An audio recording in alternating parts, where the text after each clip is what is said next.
The Warriors, we're taking it down. Raise your voices and stare at this town. We're the champions of craft beer sport. Tall can audio, we hold down the fort. Do you understand the rules around the PWHL expansion draft?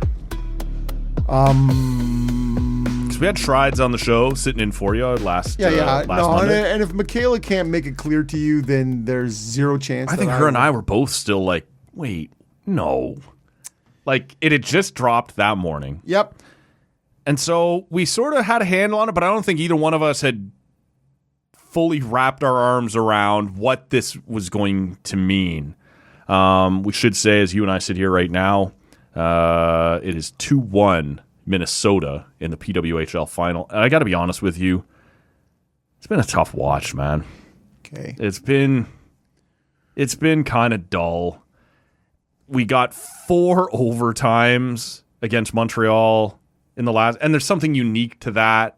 Like, that's fun. Like, holy crap, can you, like, less than a week later, you're doing 3 overtimes. Like, all right. Like, it does feel like, and maybe this is an entire conversation that you and I will end up having at some point, but there is not enough offensive firepower in the league right now to face the top-end goaltending that is here every night. Matt, you're my hero. And it's going to get spread a little thinner here, and we can talk about that. I said to myself, I put hard-earned cash down and went to see Game 3 Victoire Charge. I'm in the building. Yep. And I'm on site in a 1-0 Charge win. Yep. And I struggle. I said to I'm like, what the fuck am I going to do? I'm going to show up on this podcast and I'm going to out myself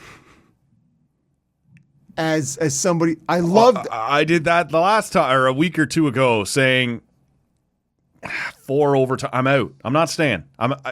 NHL, PWHL, it's too much. It's too much, man. Like, I'm not sure I would have stayed. And I would have kicked myself had it been my team. It's too much. And so they're lacking a little offensive punch right now. And look, in this series, you got Gwyneth Phillips playing the way she's playing against a veteran like Maddie Rooney and how good she's been for Team USA over the years. Yeah, it's going to be tough, man. And so I found basic, and maybe this is Minnesota took it to Ottawa, basically from the 10-minute mark of the third period onwards. Well, Ottawa had 2 shots in the first period. So it wasn't any better early on, right? Like, and we're both talking about Game 3 now of the final? Game 3 of the final, yes. Yeah. It's, like, you sort of speculated or suggested a month or two ago that maybe it was too soon for expansion. I'm starting to think we need expansion, right? Like, I disagree. Okay. See, to me, I need to spread these good defenses out a little bit. I need to, every time we've seen other leagues expand, offense goes up, and I think we need offense to go up here. And, I thought Game 3 was a tough watch. And I like overtime. I like excitement. I like the tension. But by the end of that game, I was just like, all right, like, let's go. See, we're obviously on the same page. I want to see more. Scoring, yeah, more offense. But the reality is, what you look at with what the PWHL has to offer. That was 1-1 for 6 periods.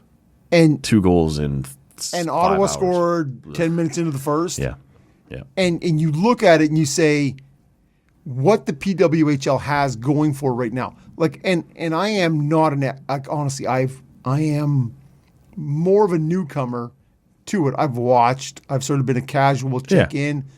But having gone to a game now, seen it live. Yeah. The in-house product in Ottawa, awesome. Yeah. It's fan-generated excitement. It is between the signs, the chanting, It's loud. People are bringing it. They are invested in it. Yeah. Okay, so that's the crowd. Sure. On ice, you have the best women in the world playing this game. But what you really have when it comes down to 6 teams, soon to be 8 teams, is you have outstanding goaltending. 6 goaltenders across the league. Some teams have 2. Right. So just wait now. Yeah. So defensive structure, coaching has far outstripped in this league the offensive capabilities. And it's like you watch Gwyneth Phillips and what she's doing, and I'm watching it live, and I'm behind the Ottawa net for 2 of the 3 periods. She is great side to side. She is undersized. Yep. But she is athletic. Yep. But the number of women who can rip it, and I'm watching this with a guy who plays in the OHL, and he's like, man, Sometimes. who's occasionally in the OHL. He's like, man, they can skate, and it's absolutely the finished, the offensive finishing product that shows. And if you are going to move to 8 teams, you're going to increase this league by 25%. Yep. Whether it's Phillips or Mashmeyer is going to move to one of these 2 new teams. Yep. Right? So you are going to move excellent goaltending. You're going to increase the coaching. To me, what the strengths of this league are do not lend itself to increased offense. And you're going to take a good goalie, like an A-class goalie from Ottawa, and put it on Seattle or on Vancouver. But you are occasionally now going to have to face a thinner backup. And each team's lost a defender or 2. And look, I don't know how else you get there. And look, you know how you get there? You have to wait through time. Like if you look at the way the women, but doesn't that just create a backup of goalies too? At the same time, you're building up your forwards and your. To me, what we see in you already have a backup of goalies from '98, from Nagano, and the sort of the late '90s, sort of the origin in what I would call the origin of the modern era of women's hockey, and how much it's improved through to we'll call it the Marie-Philippe Poulin heyday, right? Yeah. The skill of women's hockey and the way you see them on a shootout in a one-on-one, the skill level of women has increased in the last 27 years tenfold. Sure. Tenfold. Yeah. The skating has always been fantastic. Yep. It really comes down to... We saw Kendall Coyne right at the NHL All-Star game. Yep, in speed. Finished middle of the pack. Right? And you know what? I have a daughter who started out playing girls hockey, playing 2 years of Timbits in girls hockey, and 3 years she moved over to the guys' game, the boys' game, in second year Adam, so U9, whatever that is, U10. Anyways, all I'm saying is she was far and away the best skater in the boys' game. So the skating of women has never been a question. Right. It's how they rip the puck. Yeah. It's the shooting. It's the ability to not hit the crest of the goalie. It is that part that needs to sort of make that next jump. And I struggle because I thought to myself, how am I going to carry this conversation, be part of this conversation on the pod without sounding like... No, I'll say it because I have been watching all year. This has been a tough watch lately. I have been to a couple OHL games. Yeah. I've been to multiple Tier 2 junior, like CCHL games. These are not NHL games. No. Right? These two, and they're male hockey. Yeah. And I've now been to World Junior games. I've been to PWHL, and to me, the women's game with expansion is not going to be made better by further teams when you have still the goalies and the scheming, the structure, and the defensive game is going to not allow for the dilution of. Well, to me, this circles back to, and you can't expand too fast, but this circles back to conversations we've had about NHL expansion, and scoring goes up every single time they jump up. Because there wasn't the goaltending. This is what I'm saying, though. You now force a goalie or 2 thinner across the league. Connor McDavid now gets to face one more guy or two more guys. Peter Sidorkowicz, I'm looking at you. Who was in the AHL last year that he wouldn't have faced before expansion, right? It just creeps up, and every team gets to face that guy that one or two more times. And to me, this will be that, good chance Mashmeyer's heading to one of these teams. Yep. You know, the backup in Boston, I forget her name right now. Boston's got depth at that position as well. Yep. She's probably so. Yeah, the starting goaltending, this won't significantly drag that down, but occasionally you're going to see these top end players face a backup that wasn't in the league last year, and so I think this is how it has to go. But look at where does the top team, the top regular season team in the PWHL, in the Montreal Victoire, with Stacey, Poulin, and whoever the third woman was, they were a dominant line. Yeah, Jen Gardner. Thank you. Yeah. Yes, exactly. But the depth of their forward core, nowhere near. That's right. And you are now asking more teams but they also become the. So this is what we need to get to, is the rules. This is because every team is going to get torn up here, right? Like it's split and what, because you're right. When you look at the forward depth for Montreal, but see, it's Ottawa, really thin, but they have Anne-Renee Desbiens in goal, and they have Aaron Ambrose as their number one defender. So you sort of spread out your... But see, Ottawa and the Frost, two teams in the final, do not have a top line of they do not Gardner, have Poulin. Stacey, Poulin. No. And now you are saying these are two teams with depth. This is it. It as is a strength. Yeah. You are now saying you will become weaker. Yes. And Ottawa will lose, as you suggest, probably their fourth and fifth, seventh and then eighth. Seventh and eighth best players. And so you are now taking away a team whose strength is their depth, who doesn't have Stacey and Poulin. And you're but now saying, everybody on that forward line moves up a little, so now you have a fourth line that makes another mistake and creates an odd man rush. Now you have a sixth defenseman who falls or to me, it becomes mid-90s Buffalo and New Jersey NHL hockey, maybe 1-0, and it's boring as fuck. Well, that's the problem. To me, I want to get into the rules here a little bit because this is savage, and you've alluded to it here. These are brutal rules for the 6 teams that already exist. And just to circle back on what Shrides and I talked about, and in that moment, we were just wrapping our arms around what this is and what this means. And to be clear, before you break into this, Shrides is the person I would go to for this.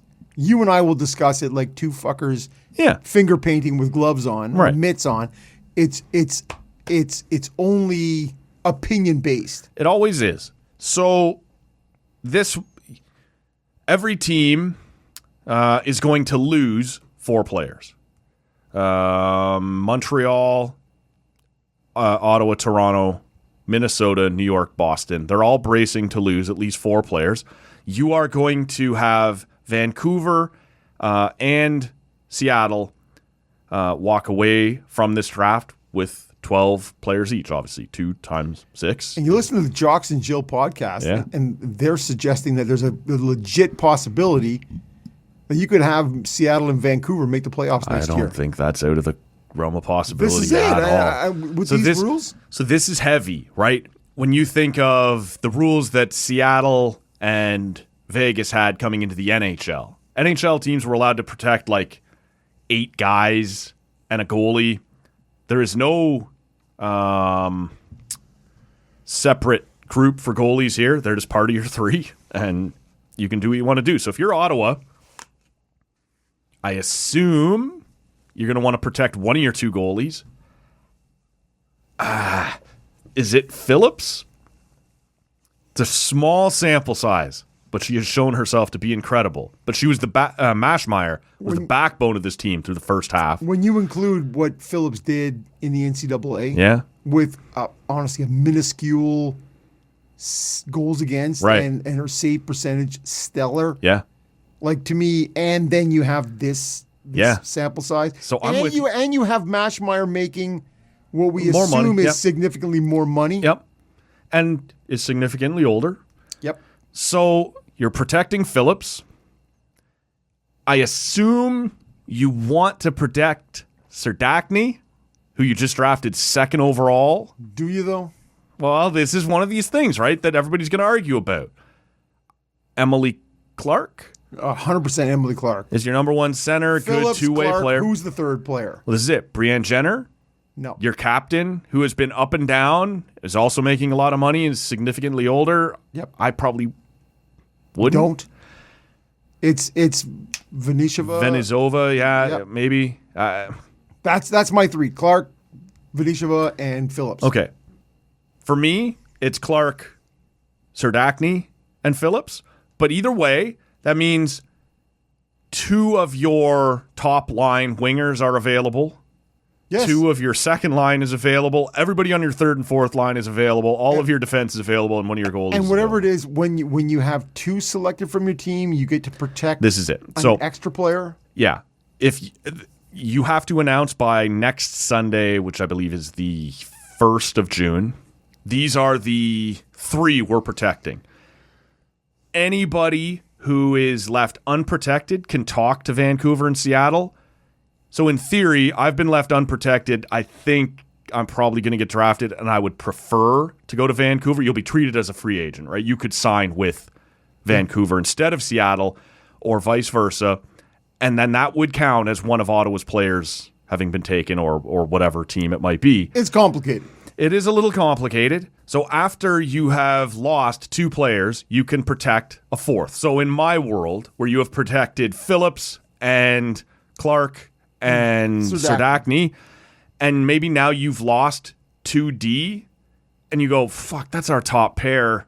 I wasn't planning to protect another. Maybe you protect now your third, whether it's Ashton Bell, and go, I can't afford to lose another defenseman. We got to keep somebody. They can still take your fourth D and another four, but you get to make another selection. But man, maybe we're getting too far into the weeds here. Maybe I'm not doing a very good job of explaining this, but No. you are carving deep. Yes. And I think it's tough on the 6 teams that are already in this, and you've had 2 years of building up favorite players and people buying jerseys, especially this year now that you have your logos, right, and your names, and people are putting names on the back. I think it's tough to ask everybody to accept that, yeah, you're going to lose at minimum your fourth and fifth best player. They're gone.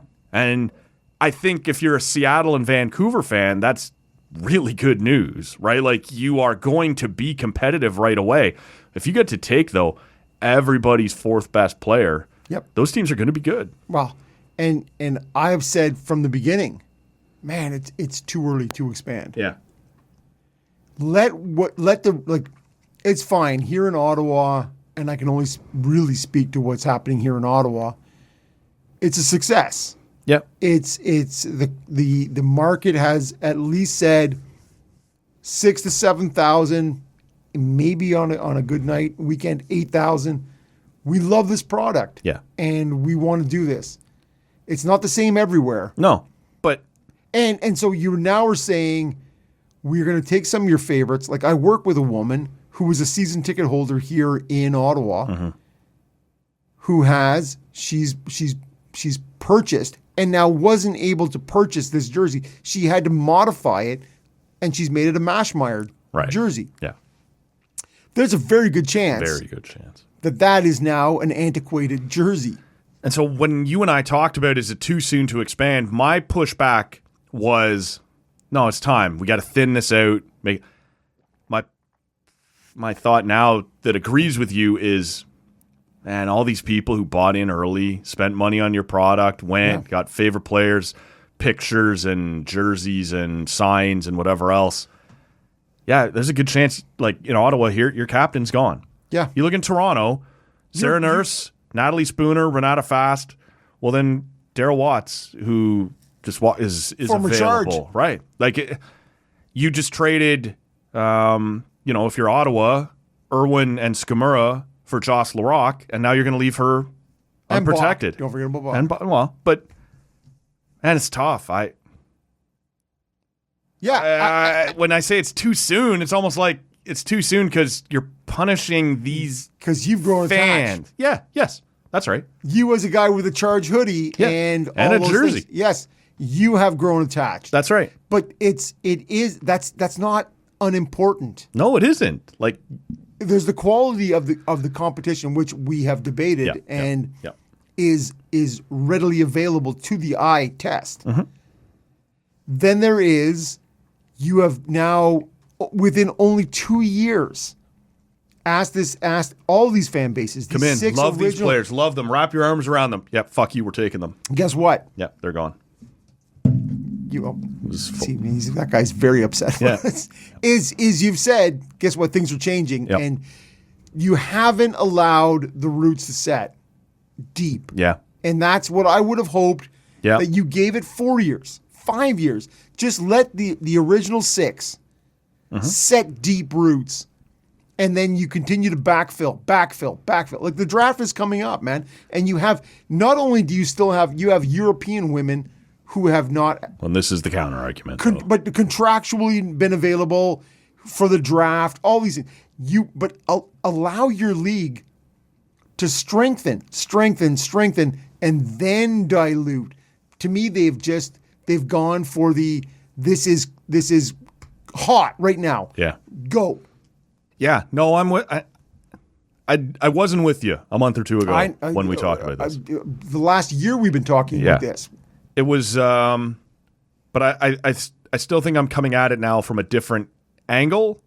But yeah, it feels like, and it feels You a and little I like coming you're- from different angles? Oh well, I just mean, Does that happen? The reason we're against it is for 2 different reasons, perhaps. But it now feels like, and yet, what's the point of expanding? But you know what, Matt? You can. It's okay to agree with Rob. It's uncomfortable, man. But it's okay, whatever the reason is, and however you want to dress that pig up and make it a prom queen, whatever, Matt. You can agree. Yeah. Yo, Warriors are kicking it down. Raise your voices and stare at this town. We're the champ.